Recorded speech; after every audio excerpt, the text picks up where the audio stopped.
So what are we here doing, man? We are storm chasing now. On the Technically. No. Really?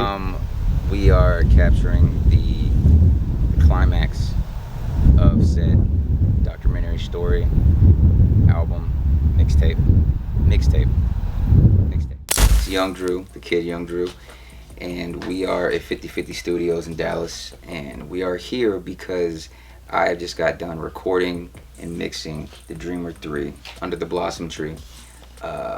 And we're gonna get mastered tomorrow, and that's why we're here, because it's probably gonna be the best project to drop in 2023. Seen the best of them with the net for him, leaving blood soaked like all my sins. Cause I ain't space, you can't rock with him. So different, but we have the same effects. It just sounds like not. It's like I don't know how to explain. It's like too close. By using the same effects. Because you can tell the difference. It sounds like a switch up that's not extreme enough. So probably just laid Adams to the best project of 2023. It's hard to tell, but yes, it is though. So that's what I just did. We just completed that, and now I'm walking in and we're gonna mix, touch over the rest of the project, and we'll master tomorrow. Dreamer 3. So 2016, I dropped 2 mixtapes. So that's when I first dropped my, I was in a real professional studio, and The Dreamer was one of those mixtapes.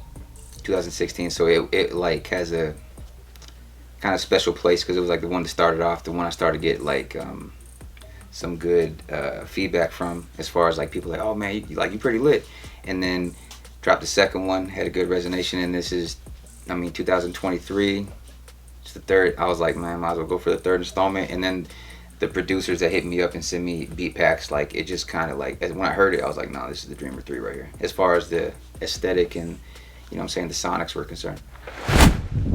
I can't wait until everyone hears it, because it's really unique in its overall sound, sonically and production wise, just because it's not like anything I did prior.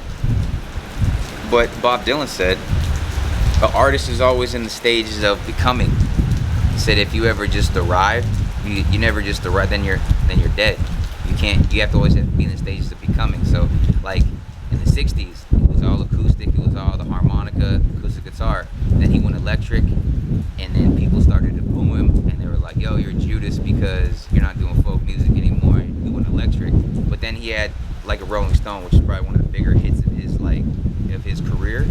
So if I have to get booed to get to a Rolling Stone, then let these stones roll.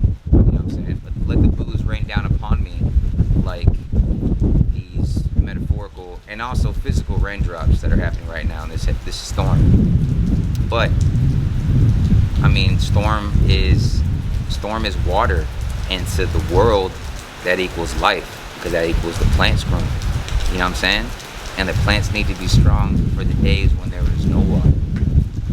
Every day when the mission's completed, It's green tea, kids. Don't do drugs. So that's all you need. It's all you need. Green tea, water. Yeah. Dudes are in here with syrup and codeine, and Jill's are like, for one song, like, this guy's gonna die. It's 2 albums in. Will Carmack. I'm an engineer here at 50/50 Studios. I'm one of the owners and our head producer. I've been working with Drew since 2019, I think. I don't even know how many projects we've done, but I do production for him. I do engineering, recording, everything like that. Hey, could you also give me like a click? Yeah. Mention out, please. It's gonna be in number 8 on that box. Don't just crank it just to where you can hear it. Yeah, guitar is my main thing. I learned when I was like 12 or 11. I learned bass. Then I just started playing in bands and stuff. I play guitar. I play keys a little bit. I play drums and kind of just synthesizer stuff. Like, and I could just make it real distant. I don't know. Just try whatever you're gonna do. Alright.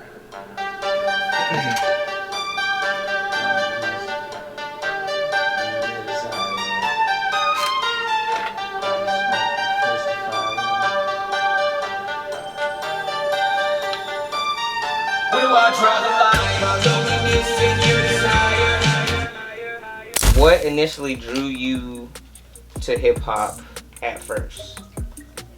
I wrote poetry.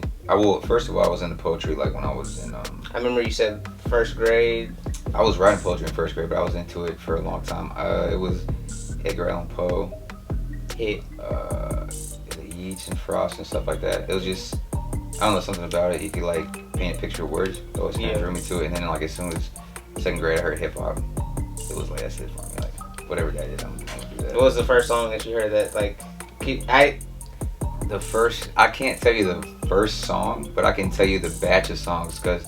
So I have an older brother. He's 7 years older than me, and he had one of those boombox things, group in the '90s. So like when his alarm clock go off on a hip hop station, it was Nas, If I Ruled the World, Snoop Dogg, Next Episode, Eminem, Role Model, and it was Lauryn Hill, or she featured on another song. But it was that, and as soon as I heard it, it was like I've never heard hip hop before because you grew up listening to your parents' music. Yeah, I heard it and I was like, bro, that's it. The Dreamer 3, Under the Blossom Tree.